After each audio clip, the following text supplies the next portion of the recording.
अच्छे लोगों के साथ हमेशा बुरा क्यों होता है? वहीं जो लोग बुरे कर्म करते हैं और अज्ञान की राह पर होते हैं वो खुशहाल दिखते हैं। श्री कृष्ण ने इसका जवाब गीता में दिया है।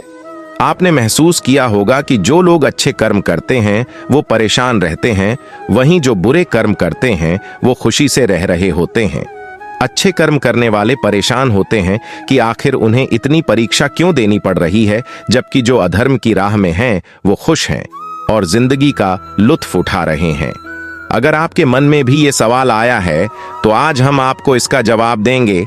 ये जवाब वो है जो भगवत गीता में लिखा है और श्री कृष्ण ने अर्जुन को दिया था।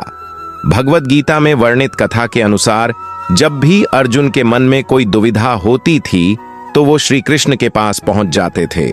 एक बार की बात है, अर्जुन भगवान श्री कृष्ण के समीप आकर कहा कि वो दुविधा में हैं और इसका जवाब वो श्री कृष्ण से चाहते हैं। श्री कृष्ण ने पूछा कि क्या सवाल है? अर्जुन ने कहा, मुझे ये जानना है कि अच्छे लोगों के साथ हमेशा बुरा ही क्यों होता है, वहीं बुरे लोग खुशहाल दिखते हैं।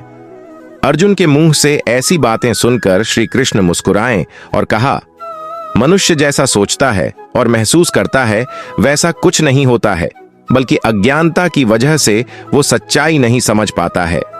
अर्जुन उनकी ये बात समझ नहीं पाए। इसके बाद श्री कृष्ण ने क्या कहा वो जानते हैं। श्री कृष्ण ने अर्जुन से कहा, पार्थ, मैं तुम्हें एक कथा सुनाता हूं, उसे सुनकर तुम समझ जाओगे कि हर प्राणी को उसके कर्म के हिसाब से ही फल मिलता है। प्रकृति हर किसी को अपनी राह चुनने का मौका देती है। अब वो मनुष्य की इच्छा पर निर्भर करता है कि उसे धर्म की राह चुननी है या अधर्म की। कथा शुरू करते हुए श्री कृष्ण ने कहा, एक नगर में दो पुरुष रहा करते थे। एक पुरुष व्यापारी था जिसके जीवन में धर्म की बहुत महत्ता थी। वो पूजा पाठ में यकीन रखता था। वो हर रोज मंदिर जाता था और दान धर्म भी करता था और हर रोज भगवान की पूजा करता था। वहीं दूसरा पुरुष बिल्कुल विपरीत था। वो हर रोज मंदिर तो जाता था लेकिन पूजा करने नहीं, बल्कि मंदिर के बाहर से जूते चप्पल चुराने। उसे दान और धर्म से कोई लेना देना नहीं था। समय बीतता गया और एक दिन बहुत जोर की बारिश हो रही थी। इस वजह से मंदिर में पुजारी के अलावा कोई नहीं था। ये बात जब दूसरे पुरुष को पता चली तो उसने कहा कि ये सही मौका है मंदिर का धन चुराने का। पंडित से नजर बचाकर उसने मंदिर का सारा धन चुरा लिया। उसी समय धर्म कर्म में विश्वास रखने वाला व्यक्ति भी मंदिर पहुंचा। दुर्भाग्य से मंदिर के पुजारी ने उसे ही चोर समझ लिया और चिल्लाने लगे। वहां लोग एकत्र हो गए और उसे बहुत मारा। किसी तरह वो बचते बचाते वहां से निकला तो दुर्भाग्य ने उसका साथ वहां भी नहीं छोड़ा। मंदिर के बाहर वो एक गाड़ी से टकरा गया और घायल हो गया।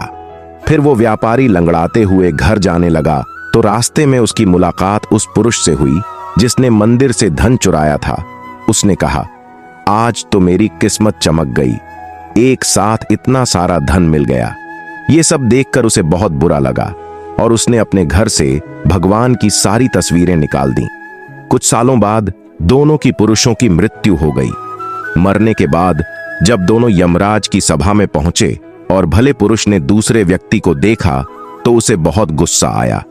उसने क्रोधित होकर यमराज से पूछ ही लिया, मैं तो हमेशा अच्छे कर्म करता था, दान में विश्वास रखता था, उसके बदले जीवन भर मुझे अपमान और दर्द ही मिला और इस व्यक्ति को नोटों से भरी पोटली। आखिर ऐसा भेदभाव क्यों?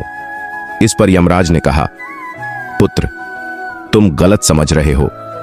जिस दिन तुम्हारी गाड़ी से टक्कर हुई थी वो दिन तुम्हारे जीवन का आखिरी दिन था, परंतु तुम्हारे अच्छे कर्मों की वजह से तुम्हारी मौत सिर्फ एक छोटी से चोट में बदल गई। तुम इस दुष्ट व्यक्ति के बारे में जानना चाहते हो। दरअसल इसके भाग्य में राजयोग था, मगर इसके कुकर्मों और अधर्म की वजह से वो सिर्फ एक छोटी सी धन की पोटली में बदल गया। कथा सुनाने के बाद श्री कृष्ण अर्जुन से कहते हैं, पार्थ, क्या अब तुम्हें तुम्हारे सवाल का जवाब मिल गया? ऐसा सोचना कि भगवान तुम्हारे कर्मों को नजरअंदाज कर रहे हैं, ये बिल्कुल भी सत्य नहीं है। भगवान हमें कब क्या किस रूप में दे रहा है मनुष्य को समझ में नहीं आता है, मगर आप अच्छे कर्म करते रहें तो भगवान की कृपा हमेशा बनी रहती है। इसलिए अपने अच्छे कर्मों को बदलना नहीं चाहिए, क्योंकि उसका फल हमें इसी जीवन में मिलता है। इसलिए मनुष्य का फर्ज है कि वो हमेशा अच्छे कर्म करते रहें, क्योंकि श्री कृष्ण ने गीता में भी बताया है कि किसी के द्वारा किया गया कर्म बेकार नहीं जाता है, चाहे वो अच्छा हो या बुरा।